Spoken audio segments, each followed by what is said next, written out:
Oh. We're back.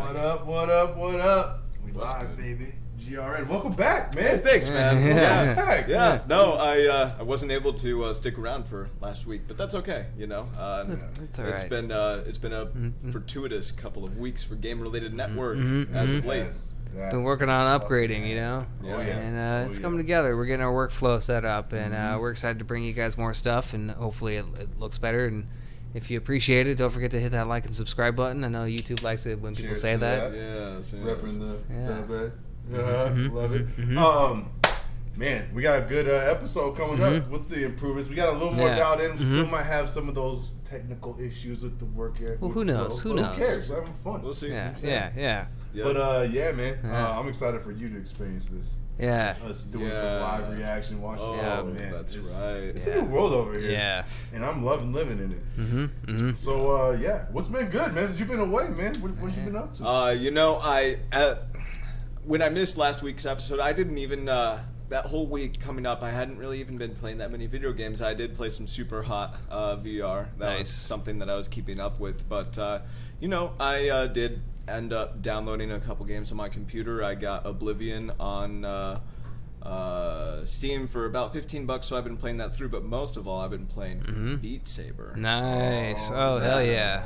That's been some fun times, man. Yeah. You know, that beat. I played it here for the first time on your Oculus Rift, I believe, and yeah, we got that. Dude, it's so much fun. Yeah, no, we're kind of seeing Beat Saber. Oh yeah, this is so that's this what is we're it. seeing on this monitor up Need the here. sound like that. But yeah, Yeah. exactly. That's what I was talking about. The opening of the episode. Just Yeah. get it out of the way. Exactly. We're getting there. Uh-huh. But yeah, it's a lot of fun, man. You know, you're just getting the groove with it, and you have the music going, and they have a good selection of soundtrack, and Yeah.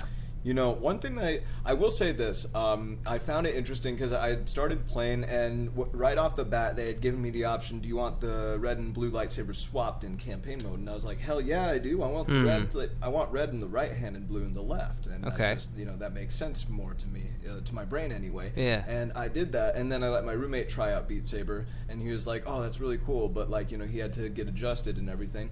And ever since I let him check it out, I've gotten back in, and maybe it was a campaign, maybe it was an update of some sort, but I went back to the campaign, and it's back to what it was regularly, and I no longer have the option to swap it. Oh, weird. And it's really weird. And I mean, I've Like a had to bug? work around it a little bit. I've had to kind of rework it in my brain and be like, okay, blue is in my right hand now instead of my left. But it's like, you know, as you can see, he's got yellow and pink I on the was just gonna screen say, right I've now, never and seen these colors. you I'm can seeing customize them them too. now. If you Yeah. do the solo play where it's not the campaign mode, you can actually choose your own color scheme and choose the color of each lightsaber, each square, and the zone of space you're not supposed to be in.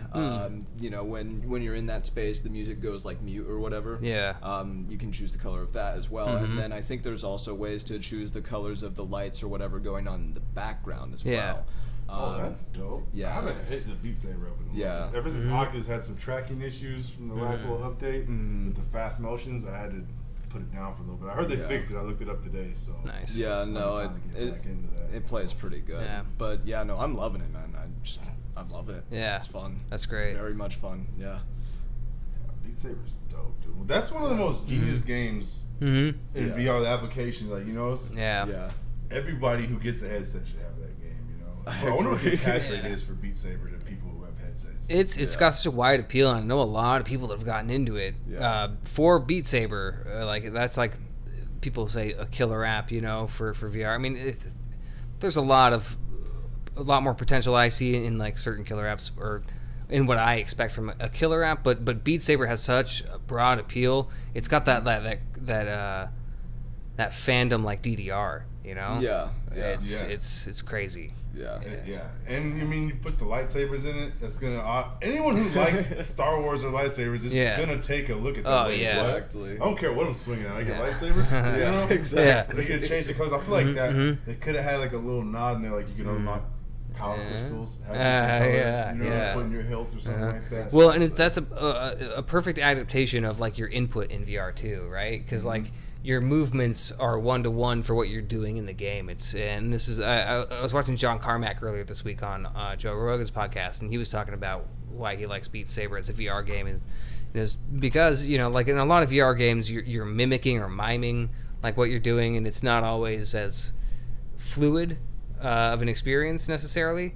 And you know, Beat Saber, just like you're actually swinging something, in like the concept of the beat of the saber, you know, like in your head it's a lightsaber, so you don't expect that weight, right? Like you're just holding onto the hilt. Exactly. And the controller is that perfect representation, so it's like it's all there. You know. But yeah, I still haven't picked it up yet. My brother plays it a lot. He loves it, and I just haven't gotten it yet. It's on my list, but I don't know. I use it in my little package of like active games, so pretty much it's my warm up when I play through the fight. Exactly. That's how I start getting my shoulders loosened up, because that's the one thing I'll tell you. You mentioned getting that before the podcast. You gotta stretch before you play that game, bro. Like, that's a full on workout. Exactly. You don't, like you'll be tight, but and that's a great way to warm your shoulders up, is just getting down, and you know, you could get a good sweat going with that if you're just vibing to the music while you're doing it too. Exactly. Yeah, I mean, I've seen the people. Actually, I'm part of a group on Facebook called VR Fit. That my friend Fred Beam, shouts to Fred, man. He's doing some VR development too, man. I see you out there doing your thing. But he started a couple of groups, and VR Fit's one of them. And I've seen a lot of testimonials of people losing a lot of weight, man. Incorporating Beat Saber into their daily life. They'll be like, I played Beat Saber for an hour, or I'll play like what's the one I haven't played in a while where you're running, but the Sprint Vector. Yes, Sprint Vector. They've been playing combinations of that, or, you know, Creed or Thrill of the Fight. People are really losing significant weight and improving their health through these things, man. It's phenomenal to see. So I don't know, man. That's a great investment in the game. VR. And that's good shit. I'm happy that it's a thing that exists. Yeah, definitely. Oh man. So apart from that, I mean, I guess you know, I did beat. I didn't beat. I platinumed Sekiro Shadows Die Twice. That is my current favorite game of this year so far, you guys. I mean, I'm telling you. I mean, obviously, I think we all watched the Donkey video near the release of the game, and he had already played through a substantial amount of it. But gosh, part of me wishes he hadn't like spoiled that part with like the guardian ape or whatever. I don't know. Oh yeah. It's there. But oh man, if I had experienced that for myself in play and not anticipated it, no. Oh my god. We won't say any more than that, obviously, but holy crap. It's intense, though. It's intense, and that is one of the best boss fights in this game in general, and the final boss fight, and the changes that it makes to, like, you know, it's not trying to be Dark Souls or anything. It's like its own separate thing where the combat and the flow and the pacing and the navigation of the world, it's all different, and it's its own thing. And honestly, the combat, I love the combat, man. I think it's a step up from Dark Souls and Bloodborne in some ways, to be honest. And it's fun, and it's fast paced, and it's intense. And I mean, to be honest, once it clicks, the rest of the game kind of becomes too easy. You know, like you just become so once you understand the flow, it just, everything clicks, and you understand the value of the prosthetic tools, and the value of deflecting, and the value of no stamina bar and sprinting actually being a better evasive maneuver than dodging for most instances, to be honest. It's so much fun, and it's got a really good story and really good music, and you know, it's just all that From Software charm, but also it takes away from other things like customization and whatever, but what it was going for, it did like on point, and I loved it. That's how it's supposed to work, though, isn't it? Like, it's supposed to get easy. Exactly. Exactly. You know, it's like very, very frustrating, and you just got to get through it, and you get through it, and then you know, if you want to play more, then you do. And that's one of those games where it's like, if all the trophies for a game are within the bounds of reason, and I enjoy the game enough, I'll try and platinum it. And that's the only second game that I've really platinumed apart from Bloodborne, and if we're including, you know, other games like Mass Effect 2 and Oblivion. But yeah. Oh yeah, didn't you hop into some Oblivion? I did. Fun stuff, man. I mean, you know, I don't know what to say about Oblivion that hasn't already been said, but I mean, you know, I'm thinking like, man, do I want to go to the arena? Do I want to do the Dark Brotherhood? Do I want to do Thieves Guild? Obviously, Part of me kind of wants to do Arena first off so I can get the adoring fan to just follow me everywhere. Oh, man, yeah. He can be my Classic pack mule, you know? Yeah. Poor guy. Good Lord. It's abusive, bro. Some of the memes of, like, Oblivion in general are just, like, they're so great. And, like, you know, when he comes up to you and he's like, Bayasura, Bayasura, Bayasura, it's the grand champion. And I remember the first time I heard that, I was like, 13 or 14. I was dying laughing. Yeah. The guy who gets hooked to skooma and he's like a high elf, and God, you know, there were a lot of high elves that were like weirdos in that game, to be honest. Oblivion had a lot of character. Yeah. It's you're making me just want to replay it. I'm enjoying replaying it, to be honest. Yeah. It had character. Mm-hmm. But you know, yeah, that's about it, to be honest. I can't think of anything else I've been really playing lately. Oh, you know what? I forgot to mention this, and I'll just be quick. I started playing For Honor. Oh, okay. Yeah. I have a homie who loves that fucking game. Yeah. I have a few friends that wanted me to try it out, so I was like, you know what? I have it downloaded. I'll give it a shot. I didn't get it at first. I mean, like, you know, I did the tutorials, and the tutorials left out crucial information. Either that or I did not do enough tutorials. But there was a certain amount that I had to do in order to play multiplayer, and that amount did not tell me things that I felt were important. But, you know, that's okay. Whatever. You live and you learn. You play the game and you learn. Whatever. But, you know, I was given sound advice by a few friends of mine that I was playing the game with at the time, and they said, you know, hey, you know, just find one character, stick with him, you'll gain some confidence, and you'll kind of see what's going on with, you know, the flow of combat. And I was like, okay, I'm going to stick with the Kensei or whatever. I think he's a Vanguard type on the samurai side. He's just, you know, armored samurai with a sword, you know, and he's got good range and, you know, pretty good speed. And yeah, I started to just stick with him, and I started to get wins instead of trying to experiment. But, you know, it's good. I'm not good at it, but I am learning, and it is fun. And yeah, if you guys end up getting it, I mean, I've got it on PlayStation just because it was free on PlayStation Plus. But yeah, that's about it. Nice. Yeah. It's good to have you back, you know? Yeah, good to be back. Yeah, exactly. Don't know if we had the volume going, but we're playing. I think I took it off of mute. But anyway, that's neither here nor there. Yeah. Still, let me guess, bro. Let me guess. Scram. Yeah, a little bit of scram. Played some today.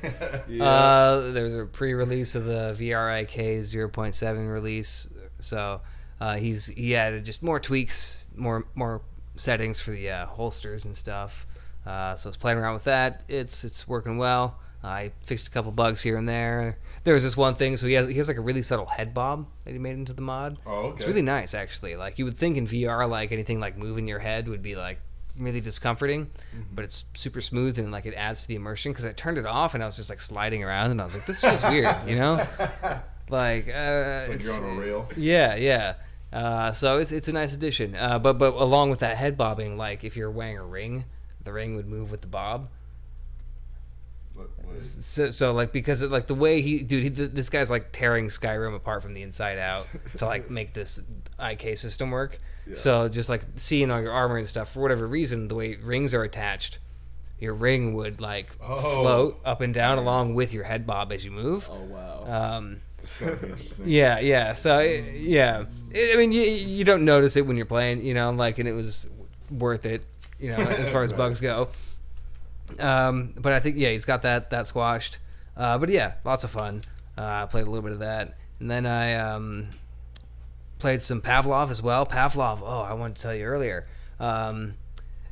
Somebody, I don't know how they did it, but they ported the original Call of Duty's zombies into Pavlov. Shut up. I'm not even joking, dude. We gotta you guys want to play it tonight? I'm down to play it tonight. Oh, shit. It is the exact same map with like it's a little quirky, like the zombies don't have great animations, like, you know, they don't crawl through the windows right now, like they just kind of like pop through, but you're in that same room and it's hard as fuck. I haven't gotten past like level 11. Good Lord. And it's in the VR with like 6 dudes, you know, at least.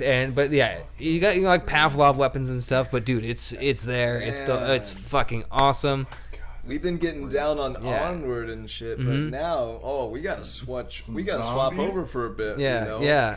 Highly recommend That it. sounds fun. Yeah. Yeah. That's great. Yeah. Dude, yeah. I'm just wondering, man, who's going to do it first? Battlefield, Call of Duty, who's just going to be like, you know what? Right. Probably next gen. Yeah. Because the consoles will be able to do it. Exactly. Like, Yeah. we're just going to make them play how you want. You want to play in VR, play the screen, fucking knock yourself out. Go ahead. Play against each other however you want, but this is the game now. Hopefully something like this, like, you know, they get wind. Somebody imported our old zombies into VR. It's fucking dope. Yeah. No, it really is. It just works, man. It's just fucking awesome, indeed. Yeah. Wow, so exciting. Definitely recommend checking that out. I played it for like an hour, and I was like, I gotta get ready for the podcast. So, yeah, that makes me feel the same way I felt when Payday 2 got announced. Movie. I was like, are you serious? Like, yeah, it's gonna be limited as an older game, but that's fucking dope because that's a great concept. Yeah. Now does somebody build like a new one from the ground up where we're doing heists in VR? Yeah. Let's do it. But yeah, definitely check out Pavlov.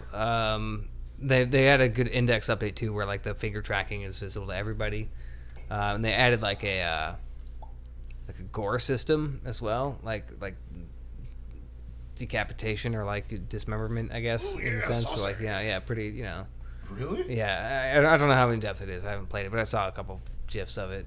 So it didn't seem to apply in the zombie mode I was playing, but that's people like for real flashbacks. Yeah, it's like they're getting real with it. Man. But other than that, I also checked out the lab, which I think we got some footage for it. The lab had an update to support the index controllers with the full Steam VR skeletal input system, and they also added full like physics-based interaction models for everything that's in it. So check it out. Throw it up on the big screen, would you? Oh yeah, I accidentally hit a miss key. Yeah. You mind putting us in the corner? Give him look at that. So there's a little doggy, but you can see it's got the hand, the index fingers fully tracked in the hand. Why is he poking the dog with a stick? I mean, you can do whatever you want with VR. Yeah. VR will show you who motherfuckers really are sometimes. Yeah. Especially when Echo Arena first started. Oh yeah. Oh man. Yeah. You found out who had social etiquette and who did not. I don't know what they're talking about. Be happy. Yeah. It's a good thing. I work with kids at a music camp, but I almost quit after being in the lobby with.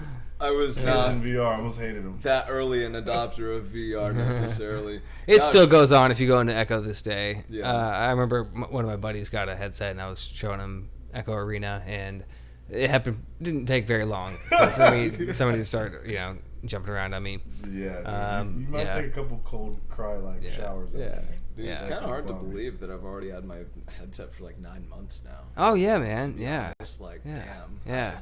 I need to get more games for that thing because sure, it's been a while. But it's like the index, the controls. It does this index finger tracking, and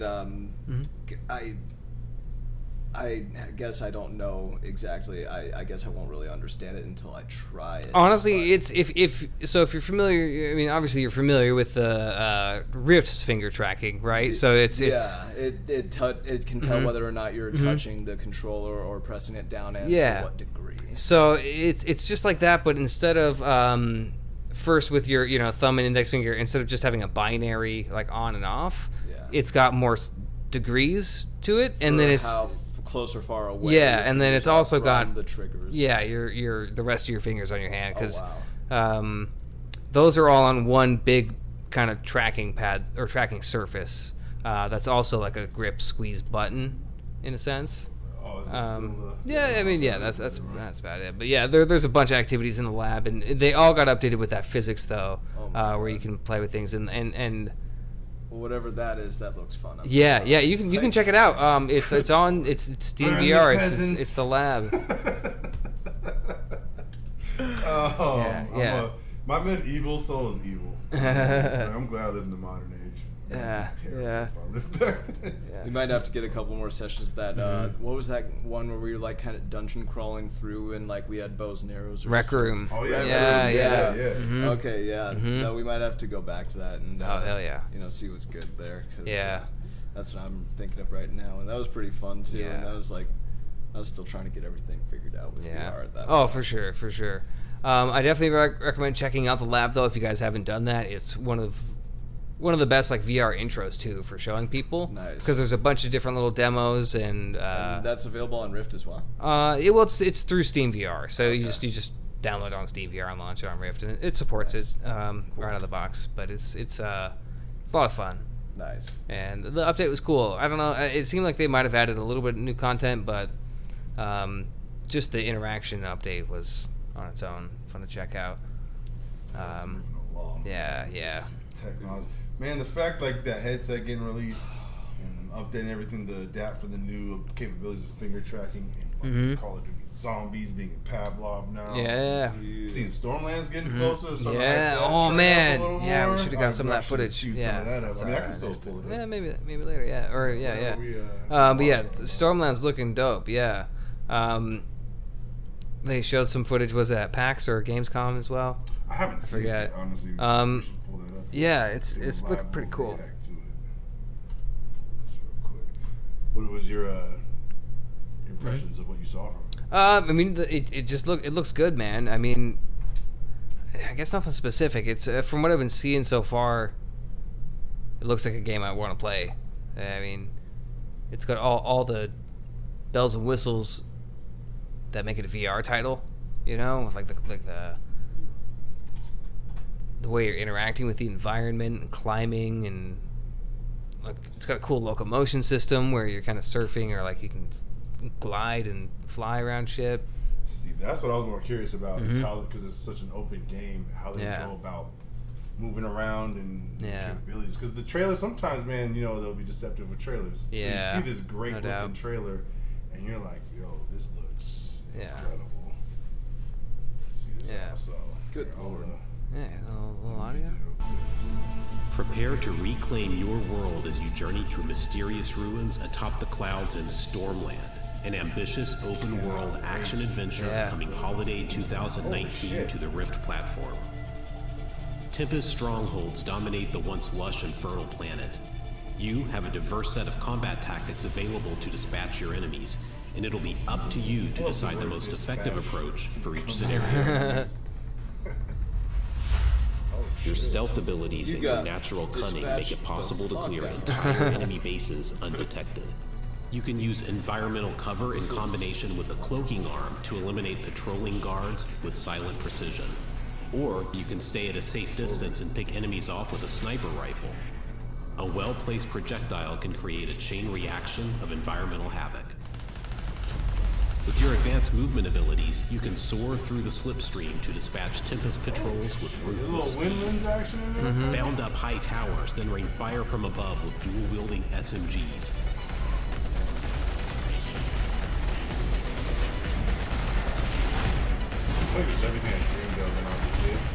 Right. Yeah. For shielded enemies, and then finish them off with a powerful jolt from the static pulse arm. With your raw defensive capabilities and firepower, you can go toe-to-toe with an enemy formation. A head-on firefight with a shotgun can often be the most effective strategy. You'll need explosive weapons like a grenade launcher to disrupt Tempest fortifications. Use your shield to get into close range, where a minigun reigns supreme. So this is just a taste of the combat techniques at your disposal. Stormland encourages you to mix and match abilities, weapons, and upgrades to fit your playstyle. And with two-player co-op, you don't have to go it alone. This is a level up release to me. You know what I mean? Like, this is one of those releases where it's like, okay, it's official. It's pushed forward now. Now they're going big. They're trying to step up their investments. Jason Rubin, who's leading Oculus's game studios now, or I don't know if this is his official title, but he said that they've moved away, or at least in the last couple of years, they've stopped investing in smaller or more smaller titles, and they're investing in fewer bigger projects. So they've got like Stormland and Asgard's Wrath, and like Defector was another big one that they're trying to make like higher big budget games that have a higher standard, I guess, or just more content or more density. Yeah. As opposed to just like more experiments and stuff. Yeah. Oh, we're past the experimental stage. Yeah. Certain things we can do. There's still room to experiment with. Yep. Which excites me. I feel like there's never gonna not be room for innovation with VR. It's an infinite platform. It really is. Yeah. I'm really excited for it. Mm-hmm. Speaking of excited for, I want to jump the gun, but man, I can't stop thinking. Let's just do it. Yeah. Let's just do it. We're going in, man. Deep dive. Cyberpunk. Yeah. We got stuff to talk about. Real quick, because I skipped on me. I haven't done shit new in the game. I've been playing Tomb Raider, Final Fantasy. Oh yeah. Still. Yeah. I'll have some highlights of shit next time. I'll talk about them more when I get into it, because I'm too excited about Cyberpunk 2077. You can talk about that shit right now. So, all right. All that being said, that deep dive gameplay, the second time they've done it. Mm-hmm. It was yesterday. It's yesterday that they revealed it. So honestly, we're just gonna watch the whole thing because Zach hasn't seen it yet, and we're just gonna like let it ride and talk about it, and it's gonna be fun. Yeah, I'm excited to watch it again. Hey V, you all right? Let's do this.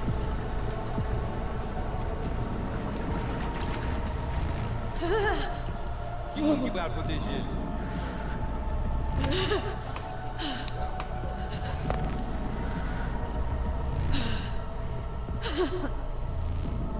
Okay. Virtual ice bath. What now? Bet you if this was in VR, you would feel colder. Oh yeah, absolutely. Psychosomatic.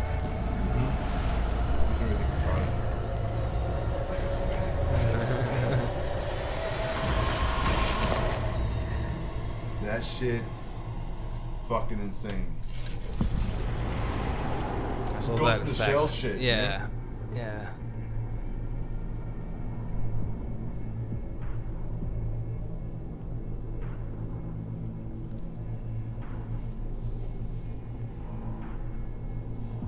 Where are we? LVBS. Data Fortress. It's the only thing that will stand up. Bridge to the deep net.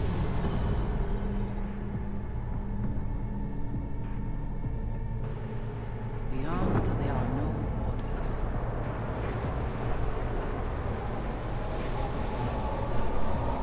Beyond the black walls. Oh man, yeah, I can't wait to melt my PC with this game. Oh my!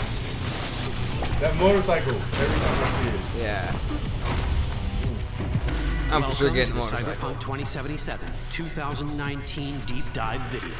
In last year's gameplay review, we showed you our vision for the world of Cyberpunk 2077, its quests, and visual design.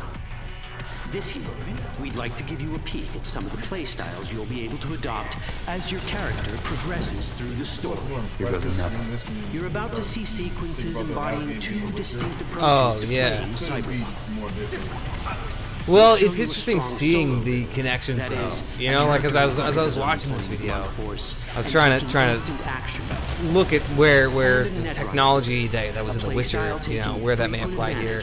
Obviously, it's totally different aesthetics and art styles, but just looking at like the font or like the levels above the enemies' heads and like health and stuff. You can kind of see the development. But there's so much, and you'll see glimpses of Johnny so much going on in this game. The digital construct who haunts our main character, V.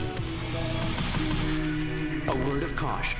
Given that the video covers a section of the game deep into the main storyline, we have edited the footage to contain as few spoilers as possible. Be aware that the gameplay as presented does reveal characters and locations you'll see while playing the game's main story arc. So watch it. The Witcher 3 was fucking huge. It was huge. It was so much like open like plains though. Like this is a city of like stuff you could Yeah. So if it's smaller and even He's within range of that scale, This is still gonna feel huge. video, It's gonna be way more experience a segment of a condensed. quest Feel in the middle of the huge game. and exactly have that third dimension One of of Night City's verticality on 6 a number of districts. levels. Like, I mean, we'll see because all cities, like you guys aren't games, exactly great at rolling. like Grand Theft Auto, like how many buildings It was can you actually designed to be a enter, tourist right? hotspot But- within the city. I did hear a As good you number can of see, them. Sounds like this didn't pan at out. least the ones I When don't know how uncertainty many struck the ones you global can go economy, into are investors all pulled their multiple funding, stories. leaving Yeah. most You can go in it, establishments you can go in unfinished. it. Yeah. It's one of those places where expectations and reality collided, resulting in a heap of disappointment. And I mean, they did make The Witcher. There literally wasn't any Ongoing buildings gang on there wars not being plague able to this go part of the inside. city. Outsiders don't come here if they Yeah, don't absolutely. have to. Even by Night City's standards, it's dangerous to those unfamiliar with it. Taking a casual stroll here would not be a good idea. A fast motorbike or armor-plated car would be the safer option. But places like this have their advantages. If you're in need of rare goods or illegal Pacifica's bustling local markets are a Yeah. good place to start your Yeah, search. you just the hype The builds. Grand Imperial Mall is a whole other story. I look at it as It an was one of the opportunity to last play all developments in other video Pacifica games to because they're all lose its ruined by funding. the Until greatness of recently it stood United vacant, States. but now a gang called the Animals has moved in for reasons unknown. Something's not going right. You think I am tough. And that's what we need to learn in order to earn the trust of the Voodoo Boys, the Animals' rivals. What the hell? Could fucking tell me what you plan to do first. You take job. You do what I say. So you jack in. Now. Of the many gangs in Cyberpunk 2077, the Voodoo Boys are the most skilled at using the net. You have now seen the Rizzo Aglo, or Sabna. Why? What for?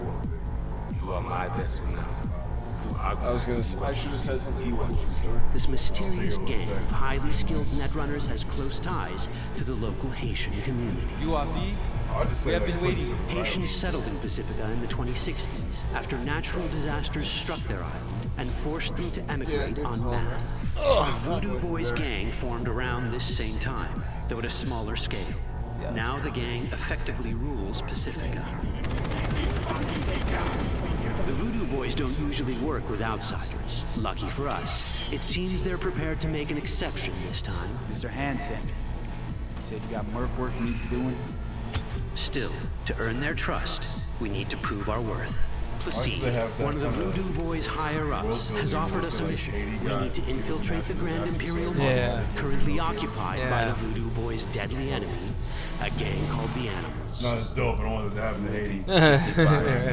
07. Level of consideration. We set it before. World you're building. The camionette. We try to learn where the camionette come from. The Animals are not your normal gang. Their presence in Pacifica is suspicious. They value might above all else and wear melee combat implants to raise their prowess in combat. Their beverage of choice is juice, a potent strength and speed enhancing concoction. I like juice. As sought after man. bouncers, I like they're juice. usually dispersed throughout town. As skilled street level business types, they've cornered the market in illegal substances and underground live or die prize fights. When they converge in one spot, it's for something big. It's then they appoint the fastest and strongest among them as their ad hoc leader. In this case, it's a woman named Sasquatch. Said you wanted my vest. No. As far as I remember, you said no bone brain buffaloes on steroids. Afraid that's the cost of doing biz. This is the tech Placide was talking about. It seems non-standard for the Animals. And this is where we come in. Getting to the van won't be easy, but we're more than qualified for the job, which we can complete in one of many ways. The character creation in Cyberpunk 2077 is the kind you'd expect from a full-fledged RPG. You start by choosing your past, important because this unlocks special options at important story junctures. You also fully customize your character using a deep customization system that spans not only your look and style, but also your abilities. Cyberpunk 2077 does not feature fixed classes. Instead, it has a fluid class system that allows players to mix and match a wide range of abilities to suit their playstyles. You can create a strong solo character, a skilled netrunner, or any other hybrid class that you can imagine.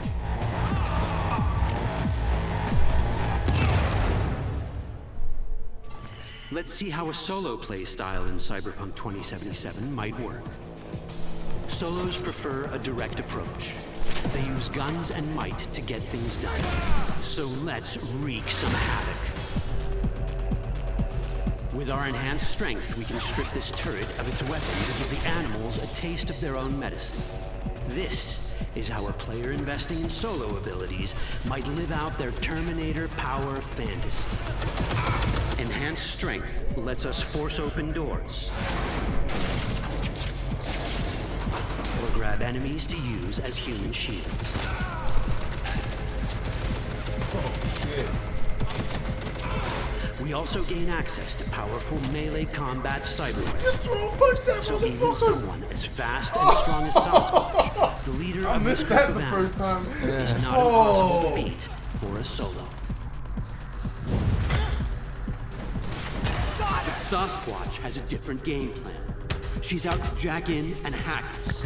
Let's see how this plays out. Ready for some fun?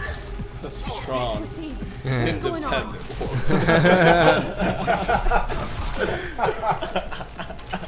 Oh man.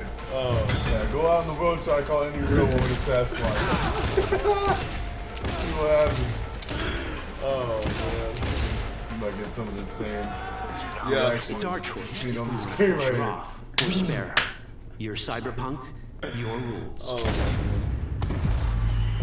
If you'd rather sneak around, hide, and strike from the shadows, no problem. Just develop your net running skills to get around obstacles or hack into enemy tech to have it do the dirty work for you.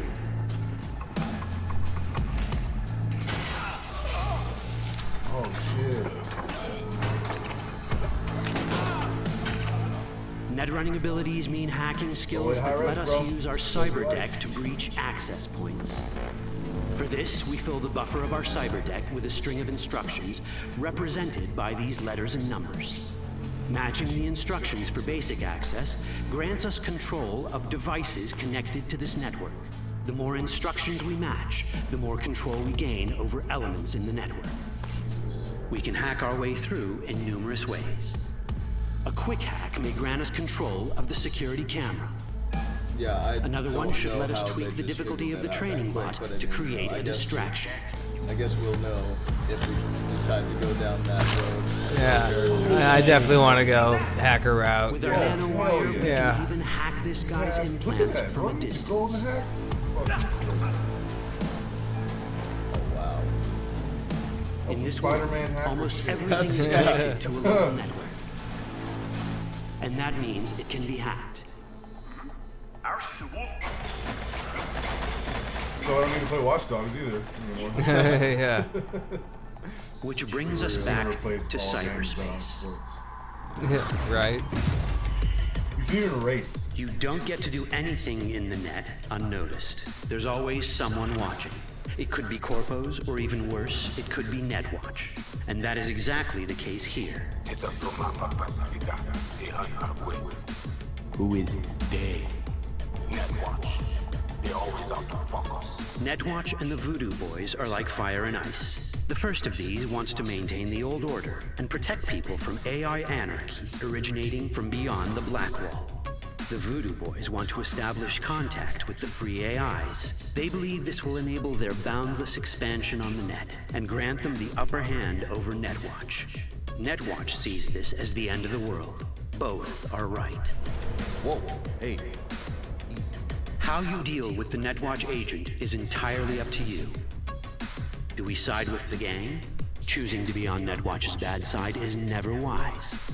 But can we really trust the Voodoo Boys? You set me up! As you can see, we have many possible options. But in each case, we take a risk. Think I'll just stick to my plan.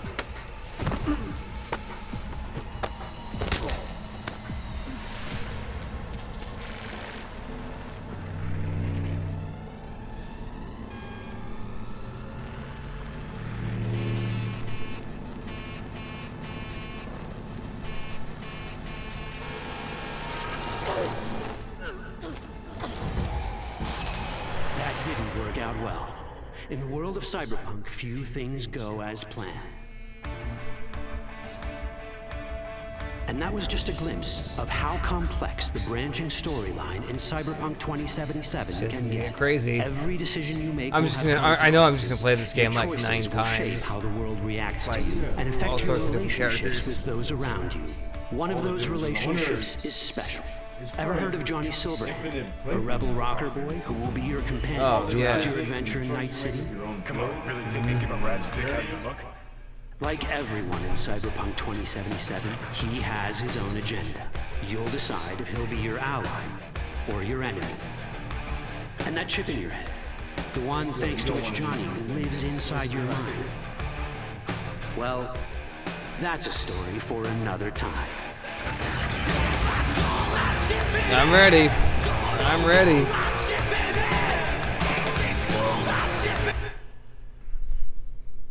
Yeah. Yeah. So hype. Yeah. Just March, hurry up. It's too much. Goodness gracious, man. Too hot to handle. Between that and Final Fantasy VII, man, it's gonna be real futuristic and punk-like up in here. Oh man. yeah. I cannot wait. So what you think, man? What's your response to that? Seeing it for the first time. Yeah, no,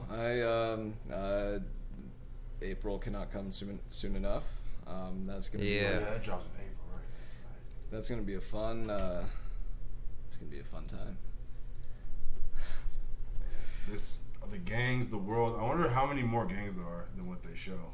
Yeah, I feel like because they're as much as we didn't get much for the longest time. We were like, man, we don't know much about Cyberpunk.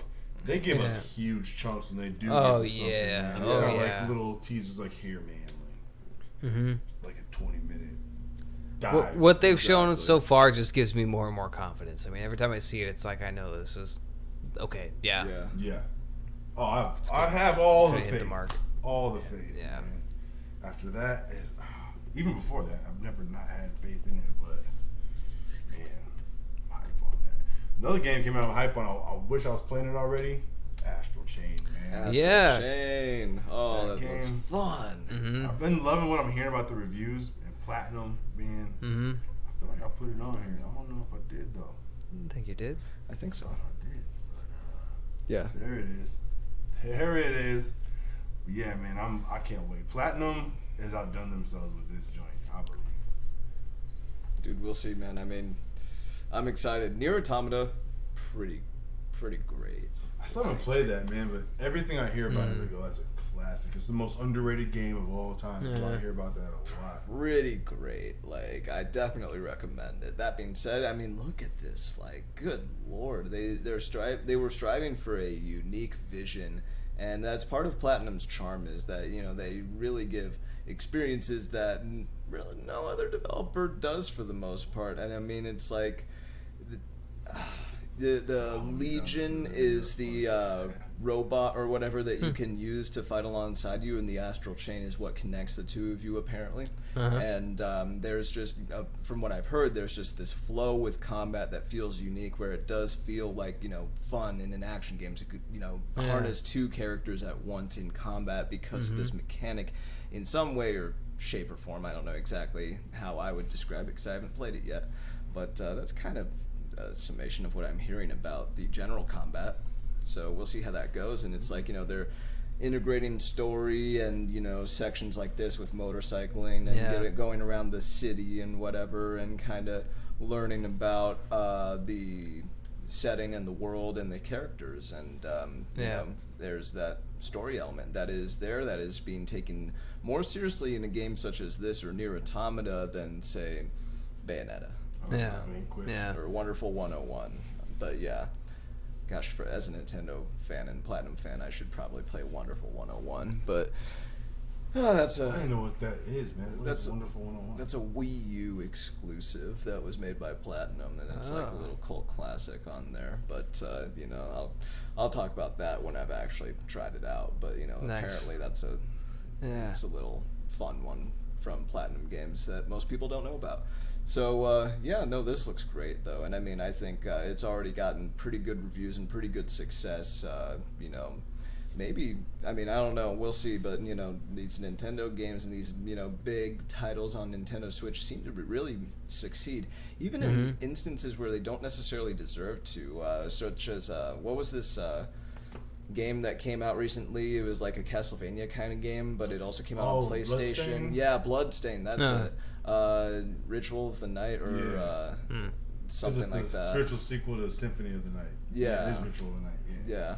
And it apparently the Switch version is like run down and not that good, but it got way more sales than the PlayStation 4 and Xbox versions, which are actually more, you know, complete versions of that game that are like, you know, they play better and, you know, whatever, but and look better obviously. But I don't know, it's like, I'm not saying that if it is a Switch version you should just, you know, go halvesies on it and just, you know, kind of half-ass it. You should still, you know, put out a good product, but Nintendo's doing some things right, and software is being sold on that console, which is fun. Yeah, and like games like that, those 2D style, like old school style games, that's the perfect place to play them, man. Yeah. They just came out with what was it? Oh, Transistor. It's not the same. It's a kind of a 3/4 45-degree view from above. And I've had that on PS4 for years. I played it, I liked it, but I just got away from it. Yeah. It is the perfect Switch game. Yeah. You know, and Nice. the way you can even, I bet you, I haven't done it yet, but I bet there's touchscreen elements and stuff you had to do on the PS4 version. And it seems like it would be even more functional on the Switch even. So I think they're onto that, man. With like, if I heard they're patching Ritual of the Night to make the performance issues kind of go away, but we'll see if that succeeds. But I'm cool with that if they do. I'm not surprised it sold more on the Switch. That's the kind of place you want to play that game. Yeah. You know? They had another one that came out on the Switch, which I actually have, and I have played a good amount of. Now that I think about it, it's kind of challenging, to be honest. Even just the regular, you know, casual mode is challenging to a certain degree, but you know, it feels like Castlevania, but you have like 4 characters that you can choose from. You unlock them all pretty early on, and once one dies, you have to choose between the remaining 3, and then that one dies, and you choose between the remaining 2. So each one is their own separate life, and they all have separate powers and maneuverability and combat capabilities and specials, and it's really cool. But the version I have is like, it's got like NES graphics, like basically like NES to SNES between them, maybe TurboGrafx 16 NES. But it's still good design and everything. It's just like, you know, it's a little more old school feeling than this one that just came out, and I kind of got the two confused, which is why I downloaded it. Oh shit! Accidental sales. Yeah, no, I was like, oh, that's out already. I didn't know this was out yet. I thought it was coming out a couple months from now. Boop, $8 sold, but the new one is a little more than $8. Like yeah, 30 or 40 or something. Yeah. So, you know, I don't know. I don't think. I think I'm gonna pass on that. I'd rather just play Symphony of the Night. I've never played it. Never played a Castlevania game. Yeah, me neither. Castlevania games are fun, man. I haven't played one in a long time, but back in the day, it's kind of crazy. Castlevania used to be a huge weight-bearing title in the industry back in the day. Yeah, it'd be cool to see that. Well, it's Konami, though. I mean, the term Metroidvania alone kind of carries that weight at this point. You know, you have your Metroidvanias like Ori and the Blind Forest, Hollow Knight, Dead Cells or whatever, and you know, that indie scene is kind of keeping that genre alive, thankfully. But as the Nintendo fan of the channel, I can never get enough Metroid. Actually, Metroid Samus Returns I was so happy with, because it was a remake of one that I had never played. It's the first Metroid I ever beat, and I just want more Metroid so I can actually beat these games. Don't make them super easy, but don't make them like, I don't know. I don't want to get into that can of worms right now. Metroid is a can of worms. Oh, yeah. Whether you're talking regular or Prime. Exactly. I mean, oh, dude. And Prime 4 is its own can of worms in the can of worms. It's like an inception of can of worms. Trilogy of cans of worms. That's the thing. Is are they gonna do more Metroid Prime after 4? That's my question. I don't even care. I don't even want to talk about it. I just want to see 4. I just want to see. We'll talk about this shit. Yeah. Then, like, what the fuck? I mean, we can't expect on 5. You know. Oh. I am curious if they'll ever come out with a traditional Metroid sequel. I'd be okay with it. I'd like it. I'd buy it. Since all this Metroidvania rage going on, it's like, we're still the kings of this shit. Named it after us. There you go. Cool. Could be done. Could be done. I mean, a Super Metroid remake would probably, that alone would probably at least get the ball rolling, like, and make Nintendo a little more comfortable with it, because you get a Super Metroid remake in, and people are gonna hop on that. I think. Even just a release of Super Metroid. Yeah. Onto the fucking Switch. True that. I would be all over it. Super Nintendo games of some kind would be awesome. You know, we'll see. I mean, it's about to get to that year mark where Nintendo's online service has been out for around a year. And, you know, some people are thinking, oh, they'll probably release Super Nintendo games or this or that around this time. And, I mean, personally, I didn't get my online until right before Smash Bros. Came out. So I kind of think they might wait until then, to be honest. I don't want them to. And I hope they're not watching us and getting the idea from us. But I'd rather them just, you know, do it as soon as possible instead of waiting right until I am deciding to, like... What I'm worried is, like, I don't want to be about to, like, press the button to cancel my Nintendo Online, and then they drop the Super Nintendo games, and that's exactly what they're probably planning to do. So, yeah, that would be a bitch. I literally get no use out of it. Well, here there's a loophole. If you have Amazon Prime, you get Twitch Prime. And if you go through Twitch Prime, you get some free Nintendo subscriptions. It's a limited time offer, but it's been going for a long time. And I've got my shit renewed through like the end of the year. Yes, you reminded me. It gave you 3 months, then it said come back for the other 9 later. Yeah. I gotta go back for my other 9 later. Yeah, wow. Yeah. That's funny. Good deal. Okay. It's a good deal. Okay, I gotta get Amazon Prime, I guess. It's worth it. It's definitely worth it. It's definitely worth it. I just, you know, I've been piggybacking. Wait, how did you watch The Boys? Oh, that's the thing. I watched the first episode with my brother. Don't incriminate yourself if it's... Let me cut you off if that was the case, but... It wasn't, but... Okay. But if it were, I wouldn't say on here, then would I? But anyway, no, I was at my brother's place, and he just showed me it. Oh, got you. But yeah. The Boys. I wish you could pull some footage of that just for the fuck of it. You need to Honestly. watch this show. Yeah, we would get red flags so fast Yeah, with all that. pretty quick. It's so brutal. And demonetized. Not that we're making any money on our videos anyway. We do this for fun for now, but you know, we level up enough, we get the ball rolling enough. We'll We get have there. aspirations. Yeah, exactly. You know, as long as we continue to have fun while we're doing this. Oh yeah, hell yeah, man. Speaking of fun and aspirations, man, let's see what else we got queued up in this. I'm having so much fun being able to pull this. Oh yeah, it's great. Yeah. I can do this all day, bro. Iceborne. Let's go. Oh shit. Yeah. So now that I'm done with Sekiro, I got Monster Hunter World already in the disk drive, like ready to go and everything. So once I'm not doing the beta, I'm holding off. I don't want to. I don't know. I'm not going to try and rationalize why. I don't want to. I want to wait until it's actually out and ready to go. So I'm going to do that, and I'm going to probably get it day one, and I'm probably going to play it unhealthily and shirk my responsibilities to the best of my capability while still skating by and enjoying Iceborne. Yeah. Skating on the ice. Iceborne. Yeah, this is going to be great. I'm excited. They're already incorporating Frozen Wilds into it too with Aloy. Exactly. And that's you know, they are adding, I don't know how many monsters they add. I personally want at least 10 more monsters, at least. But, you know, they've already shown 5 or 6, give or take, I want to say, and I am happy so far with what I've seen. You know, we've got that guy. That guy. We got that guy. He looks angry. He does not look familiar. The pain deer. Let's call him the pain deer. Right. That sounds good. He's it does not look like anything I've seen from any other Monster Hunter games. Snow Shark. Snow Shark. That I think there was okay. That was one from past Monster Hunter games, I believe. I've killed one of those before. No NBD. They need to put like one of the Tremors from those old movies in Monster Hunter. Oh yeah. That would be dope. Dude, speaking of, they're doing the Monster Hunter movie. I don't want to get too into that, but we'll see how that goes. It's the guy who's been doing the Resident Evil movies. How are you gonna put a with Mia Jovovich is in the Monster Hunter movie. Of course. Sounds great. Like, why not, right? Great. I need a Capcom movie to be in.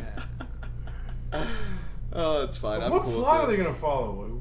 I mean, it looks better than Sonic, but I mean, to be honest, you know, everything looks better than Sonic. I mean, don't play Monster Hunter for the story. And I say that as we watch all this cutscene stuff, and I'm like, it's nice that it's there, but at the same time, oh, this monster. Okay, I recognize this one from Monster Hunter on PlayStation Portable, I think. Big Bat. Yeah, this guy is he's got like an extendo tail and such. Yeah. He's a jerk. He's a real jerk. I can't even make it a movie of this. Yeah, no, I mean, I'll watch it, to be honest. I will. I might check it out too. It's just they gotta have somebody in charge of it who actually cares about the property, though. Well, I mean, it's like even the developers don't really care about the story. I mean, they do, but they're not taking it seriously, and they've never taken it seriously. They got cats that are chefs. They do. They do. Yeah. They have cats that are chefs. Point taken. Yeah. and your battle assistants. Exactly. And some, I mean, like, depending on game to game, like, their helpfulness and usefulness might vary, but I always, powers aside, I've always found them most valuable as a distraction. Like, if I have a monster that's on my ass, as long as my Palico. As long as my Palico shows up, I'm like, oh, dude, thank God. Take the heat from me so I can get some damage in or heal, or go get resources or escape. Like, good Lord. Your sacrificial lamb. Yeah, like when you have to jump off your Yoshi to make it just in time on certain scenarios. I actually, one of my Mario Maker levels, I'll just spoil it for you. There's like, you get on top of Yoshi and you have to get like a couple of jumps perfectly timed. You just keep on bouncing off these spiky like Koopa shell dudes, and they keep on falling, and you have to time it perfectly otherwise, because they keep falling from the top of the screen and they're falling at such a time where you'll bounce off them if you time the jumps right, but if not, they'll hit you off the Yoshi and you'll both die. Yep. And you have to keep doing that and doing that and doing that, and at the very end, the only way to survive is to sacrifice your Yoshi. Yeah. You're a dick. That's only at the tip of the iceberg on my Mario levels. You guys just wait until we gotta bust that out. We gotta bust a Mario Maker 2 sesh out, Please. and I'll show you guys some levels. I think that'd be fun to like try to cover news, but also watch somebody be just patently frustrated. I don't want to directly rip off Game Grumps, but break out some Yoda jokes or whatever. My God, if you have not seen, it's from the last Mario Maker, Game Grumps. Was it Joke Yoda? Well, I forget what the title is. Watch that video, man. That shit is so funny. For several reasons. Just go watch that shit, man. Ex-cop Joke Yoda. God, every time I hear Yoda, I got a picture of Yoda on my wall and that crosses my mind, dude. Yeah, have you seen that? No. We'll show you. Oh, we did it. Even though we can pull videos up, we're like, we'll show you. Yeah, well, it'll still happen here and there. Something. Yeah. But so we'll see how that Monster Hunter movie goes. But Iceborne looks lit. I am very excited to see. I'm hearing that the ice level specifically is bigger than any of the other levels in the game. As far as these other monsters are concerned, I think it's been like half and half so far, like half new, half from older games, and I am okay with a good mix of both, because I am a fan. I've been a fan of the series since like Monster Hunter 3, or Monster Hunter Try, whatever you want to fucking call it. But there is no try. I really wanted the Gaiacris, which was a monster in the third game, to come back, but the skeleton of the monster is a little too much, I guess, for the engine. I don't know. It's something like that they said. So whatever. I'll accept that. I do want a Monster Hunter game that's built for the ground up for the Switch. I would love that. I would buy that. Monster Hunter World is great, and just so you know, I'm just gonna keep buying Monster Hunter. As long as you make more Monster Hunter games, I'm gonna get them. I'm waiting on Generations Ultimate. I'm gonna get it, but I'm waiting on it. Okay. Rant over. One more thing on Monster Hunter. Dan Bull has a great song about Monster Hunter. Ooh. Okay. It's fucking great. He even gets philosophical with who's the real monster in that game. It's like, are they just trying to exist and you're going around just slaughtering these innocent animals? That's a good point. Themselves? That's a good point. It is, man. It is. It makes you question why you like that game, you know? I mean, I just accept it. I like hunting monsters. I'm sorry. You gotta know yourself, bro. Yeah. You know. We all got a little. What's that guy from Jumanji? Where he shows up with the elephant gun. I want to make my guy look like him. The fucking old African safari, ivory tusk hunting motherfucker. Even though we probably shouldn't glorify shit like that, he should be in the video game. I'll get you, Sonny Jim. It's Monster Hunter, not Monster Poacher. You know what I'm saying? Yep. I mean, these are overpopulated monsters that are putting a threat to they're threatening the ecosystem. You know, we're doing this for the good of the balance of nature. Monster color. Culling the herd as opposed to eliminating. Yeah, exactly. I feel better about my participation. Yes. Word. We got anything else you want to hit up or cover? I think that covers it mostly for me. Yeah. Yeah, you know, I'm good. I'm set for now. Excited for. There's way too. Okay, you know, I'll get this out of the way just to vent and complain. There's too many games coming out this upcoming month. September, man. Too much good stuff. Too much good stuff. As we were just discussing, Monster Hunter World, Iceborne, you know, Gears 5, Borderlands 3, Ori and the Blind Forest on Switch. I will say, Castle Crashers remastered on the Switch. You're excited about that. I am excited for Castle Crashers. And, of course, Link's Awakening remastered. Oh, yeah. Oh, hey. To be honest, like, it's a remake. Look at this. I mean, I've played the original. I've never beaten the original. So I definitely need to get this. I don't want to pay $60, Nintendo. If you ask $60, I'm waiting until you ask less. I might be willing to pay full price for this one. I ain't gonna lie, man. I mean, it's understandable given, I mean, look at it. It looks great. It really does.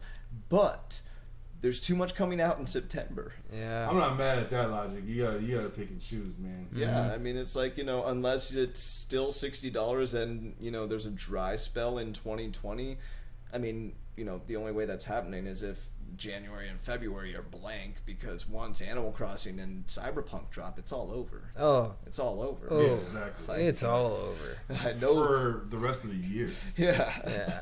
You know, I'm not getting, you know, the sooner you drop that price, the better. But, you know, maybe I get it at some point during the holidays or right after the holidays. Maybe, if it's full price. Now, if it's 40 or less, I'll be happy. Yeah, that's an insta buy. Yeah. Yeah. Like, yeah. okay, To be honest, I would say I'll probably get it day one if it's 40. Yeah. But, you know, I won't think hard about it. Yeah. I mean, I've honestly been waiting for a Zelda game like this to be released or updated, you know? Yeah. I've never played this one, so that's another bonus. It feels like a whole new game. I mean, just watching this right now, it looks so faithfully done. Like, I remember that area vividly. Mm-hmm. Yeah. Like, and that's what I remember. I don't know. That's, so, like, it just looks cool. Something, given that it's like, you know, a Game Boy game with no color or anything, and it's like, you know, it even kind of says something about how good the game was designed back then because of how little they had technology-wise, but they were still capable of conveying this, like, you know, feeling of sense of environment. Yeah. And the way they're bringing it back, I like this visual design. You got a lot of people that are either loving or hating this visual design choice, where it looks kind of like a diorama or like a toy play set or something, but it looks alive still, and it's still grown on me a like lot. Zelda, and it looks like, you know, they're using that concept to its fullest potential with the visual design, and it shows. And you know, Grezzo's been the team that's been behind all of these remasters and remakes of Zelda games since Ocarina of Time 3D back in 2010, and you know, they just keep knocking it out of the park with these you know, faithful adaptations or you know, reimaginings or whatever you want to call them.